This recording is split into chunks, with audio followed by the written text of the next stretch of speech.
Ayollarning qosh terishi shaklni sun'iy tarzda o'zgartirishining hukmi. Islomda ayollarning qosh terishlari, yuz shakllarini sun'iy o'zgartirishlariga qanday qaraladi?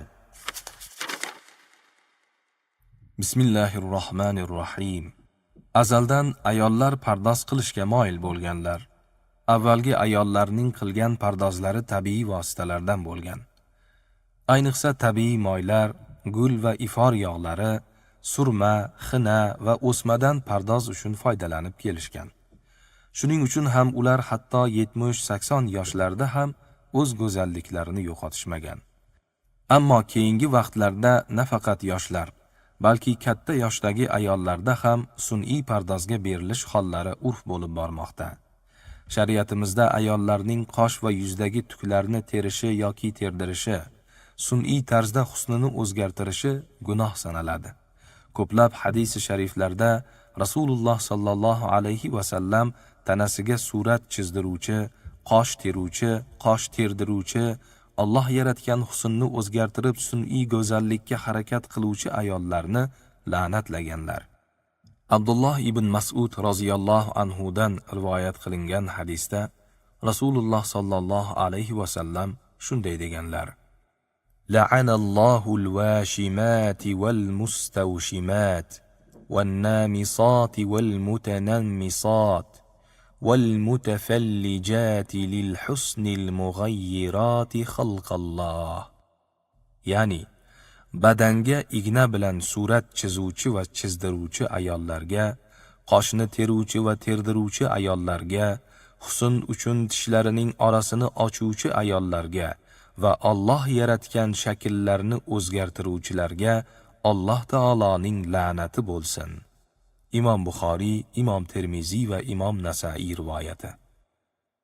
Ushbu rivoyatda Alloh taolo yaratgan tabiiy xilqatni o'zgartiruvchi ayollarga la'nat bo'lishi ta'kidlanmoqda. Bu hadisda Alloh taolo yaratgan tabiiy xilqatni o'zgartiruvchi ayollarga la'nat bo'lishi ta'kidlanmoqda. Fuqaholar mazkur hadisga ko'ra ayol kishi qoshi, yuzi va peshonasidagi tuklarni olishi yoki oldirishi shar'an harom ekaniga ittifoq qilganlar. Bunga hozirda ayollar orasida keng ommalashgan ko'z, qosh va lablarni shaklini sun'iy tarzda o'zgartirish, tatuaj, rastushovka va botoks qildirish kabilar ham kiradi. Ayollar orasida bir marta qosh terdirgan ayol keyin doim terdirib yurishi kerak, chunki keyin chiqqan tuk harom tuk bo'ladi degan noto'g'ri tushuncha yuradi. Dinimizda qat'iyan qaytarilgan ishni qilib yurganini bilgan muslima opa-singillarimiz darhol bu ishdan to'xtab, tavba qilib, solih amallarga o'tishlari lozim.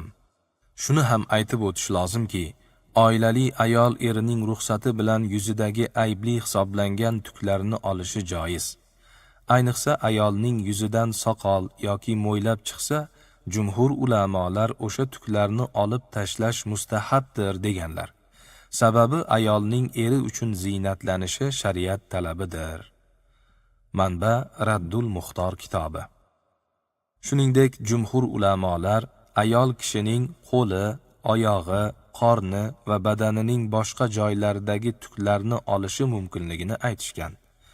Maliki mazhabi fuqaholari esa bu ishni vojib deyishgan.